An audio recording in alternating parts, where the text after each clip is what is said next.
안녕하세요. 하종화 목사입니다. 꿀보다 더 단 말씀이 있는 달콤한 큐티 시간입니다.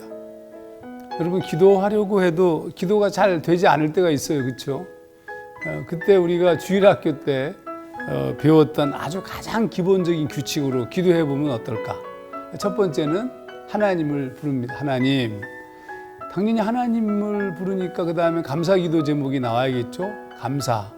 그 다음에 내가 용서해야 될 사람들을 용서하는 기도. 그리고 난 다음에 내가 지금 꼭 구하는 필요한 그런 데 소원을 드리는 기도. 그리고 예수님의 이름으로 아멘 이렇게 하면 됩니다. 너무 쉽죠? 힘들 때는 어린 시절에 우리가 배웠던 것 자체가 우리의 삶 전체를 지배하는 경향이 좀 있습니다. 주일학교 교육이 너무 중요하다는 뜻이기도 합니다. 자, 이제 우리 달콤한 큐티를 시작하겠습니다.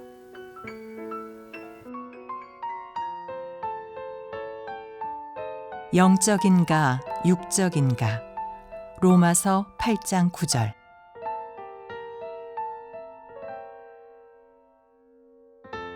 만일 너희 속에 하나님의 영이 거하시면 너희가 육신에 있지 아니하고 영에 있나니 누구든지 그리스도의 영이 없으면 그리스도의 사람이 아니라.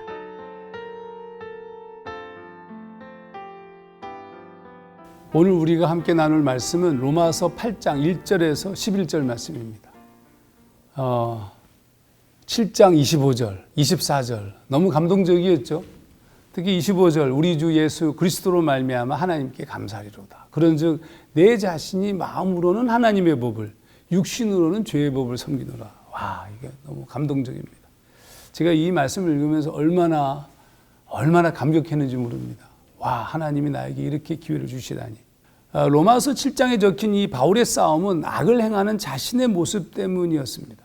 바울 자신이 간절히 원하는 선이 아니라 원치 아니하는 악을 바라보면서, 악을 행하는 모습을 바라보면서 너무 속상했어요. 무엇보다 바울이 알게 된 매우 중요한 것은 7장 25절에서 경험한 예수, 그 예수 그리스도의 용납과 구속이었습니다. 그 경험 자체가 바울을 자유롭게 하였습니다. 물론 그는 여전히 육신의 죄로 인해서 고민하고 있었지만 한 가지 의심할 필요 없는 진리를 깨달은 거죠. 8장 1절 2절. 그러므로 이제 그리스도 예수 안에 있는 자에게는 결코 정죄함이 없나니 이는 그리스도 예수 안에 있는 생명의 성령의 법이 죄와 사망의 법에서 너를 해방하였습니다. 와, 멋있죠. 정죄함이 없다. 끝났다는 거예요. 죄를 선명하게 하였던 율법의 기준까지 완전히 충족시키는 구속의 사건이었다. 그러니까 충분히 정죄받을 만큼 잘못된 존재이지만 단지 그리스도 예수를 믿는 단 한 가지 이유만으로 나도 나를 믿지 못하는데, 바울이 고백한 거예요. 나도 나를 믿지 못해. 이미 내가 나를 포기했어요. 근데 그런 나를 더 사랑하시는 주님 뿐만 아니라 나의 죄를 문제 삼지 않겠다고 내 내면에 그리스도를 향한, 하나님을 향한 마음을 보시고 그 마음을 보시고 모든 걸 다 용서하시겠다는. 그래서 바울은 흥분하고 감격하고 있는 것입니다. 그럼 도대체 어떻게 이런 일이 일어난 것일까?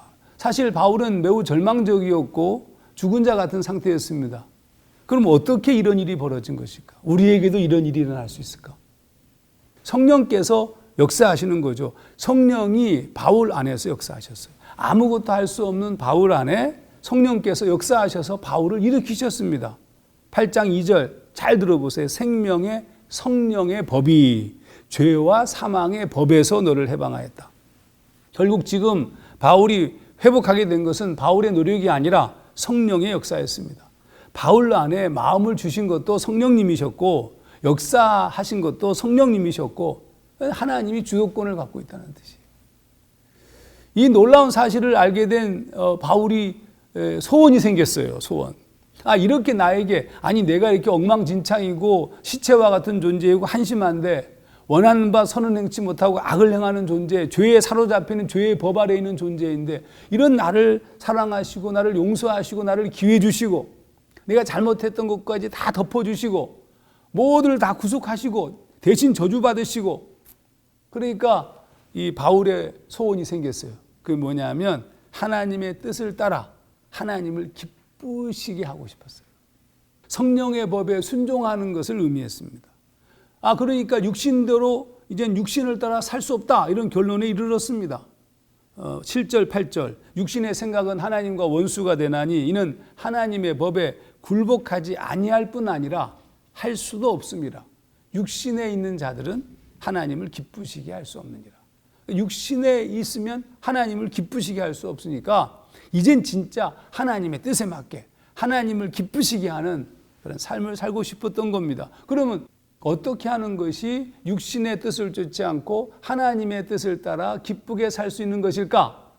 5절에 이렇게 써 있었습니다. 육신을 따르는 자는 육신의 일을, 영을 따르는 자는 영의 일을 생각하나니. 재미있죠, 여러분?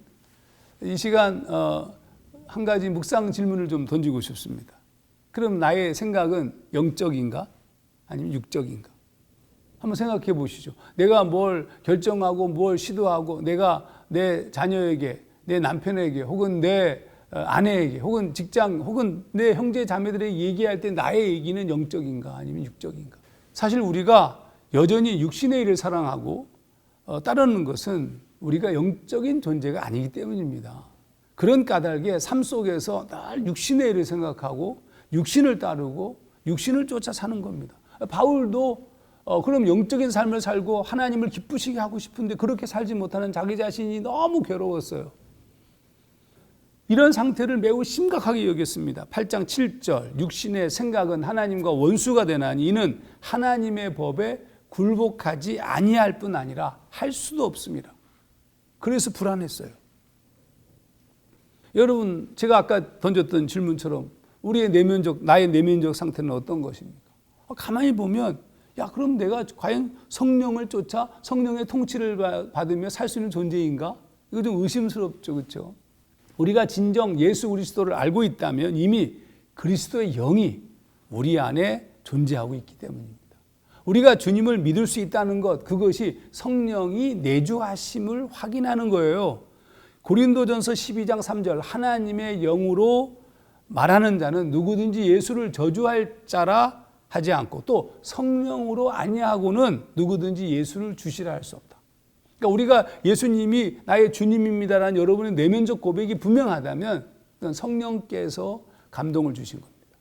다른 말로 하면 성령이 우리 안에 내주하고 계시다 하는 뜻입니다. 우리가 주님과 연결되었다는 뜻이고 성령을 통하여서 그분과의 통신 체계가 형성 구축되었다는 뜻입니다. 이 일을 성령께서 하시기 때문에 더더욱이 이게 또 더 중요한 게 있어요. 성령께서 하시는 이 단순하게 하나님과 우리와의 영적인 어떤 연결만 하는 것이 아니라 우리가 하나님의 자녀가 되었다는 사실을 끊임없이 귀에 못이 박히도록 얘기하는 거예요. 8장 16절 성령이 친히 우리 영으로 더불어 우리가 하나님의 자녀인 것을 증거하시나니 하나님의 자녀이심을 계속 증거하는 거예요. 그러므로 이제 우리에게 필요한 것이 있어요. 그것은 성령의 음성에 귀 기울여 사는 겁니다. 바울은 이것을 영을 쫓는 자는 영의 일을 생각해야 한다 이렇게 표현했습니다. 그러면 영을 쫓는 자는 영의 일을 생각한다는 말의 의미는 무엇일까? 그건 성령의 관심으로 살아간다는 뜻입니다. 좀 더 쉽게 얘기하면 성령을 의식하며 산다는 겁니다.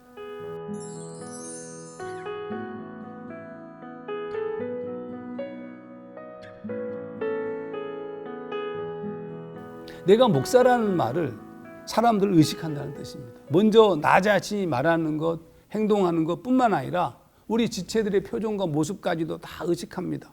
이런 이상한 태도를 누군가가 보인다든지 인상을 찌푸리고 있으면 그것에 대해서 관심을 갖습니다. 얼굴에 표정이 일그러져 있고 아파하면 그것 때문에 그러니까 이게 의식하는 거예요.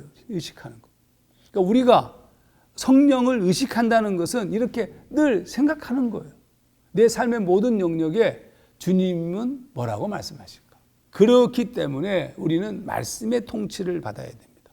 말씀을 통하여 성령께서 역사하시고 조명하시기 때문에 그 성령께서 말씀을 통해서 우리를 조명하셔서 우리를 온전하게 만드시기 때문에 아무리 애써도 우리들의 힘으로는 완벽할 수도 없고 순간순간 내 안에 있는 육적인 욕심과 우월감 혹은 교만함이 내 안에서 터져나와 더러운 냄새로 우리를 오염시킬지도 모릅니다. 사실 이런 모습 때문에 수많은 믿음의 사람들이 고통했습니다.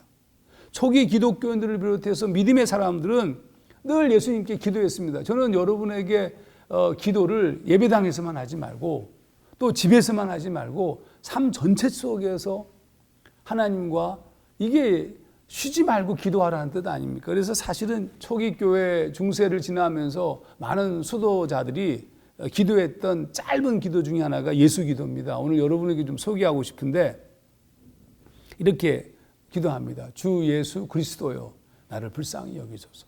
그러니까 내가 길을 걸어가다가 무슨 생각이나 더러움과 죄를 범하거나 분노가 터져 나올 때 이렇게 기도하는 겁니다. 저는 호흡으로 매우 가르쳐 주는데 호흡을 내쉬면서 주 예수여 들이마시면서 나를 불쌍히 여기소서.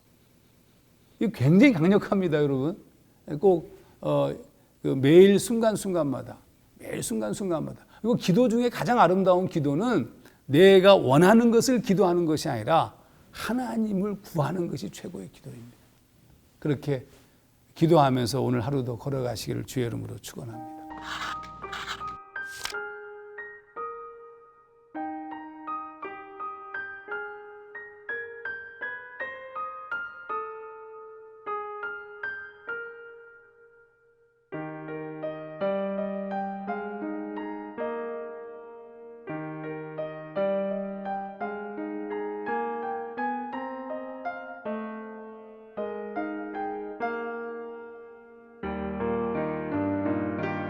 언제나 성령을 의식하고 말씀이 조명하시는 대로 응답하시고 대답하는 삶을 살아야 됩니다.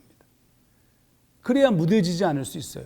하나님의 음성을 들렸으면 그것이 여러분 안에 설교를 들을 때나 혹은 큐티를 할 때나 말씀이 들리지 않습니까? 그러면 그 말씀을 쫓아서 행동해야 온전히 하나님의 통치를 받는 삶을 살 수 있습니다. 오늘 이 말씀을 가지고 쪽지 묵상 오늘도 꼭 놓치지 마시기 바랍니다. 오늘 말씀이 너무 멋있잖아요. 이 말씀 적으시고 계속 반복해서 묵상하시면서 더불어 예수 기도와 함께 오늘 하루도 멋있게 근사하게 걸어가시기를 바랍니다.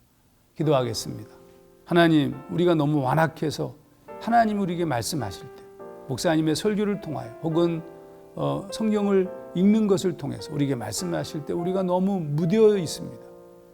말씀이 들리면 행동하게 하시옵소서. 그렇게 과감하게 시도하게 하시고 말씀의 통치를 받는 삶을 살아갈 때 성령님 우리에게 큰 힘을 더하여 주시옵소서. 감사드리며 예수님 이름으로 기도하옵나이다. 아멘.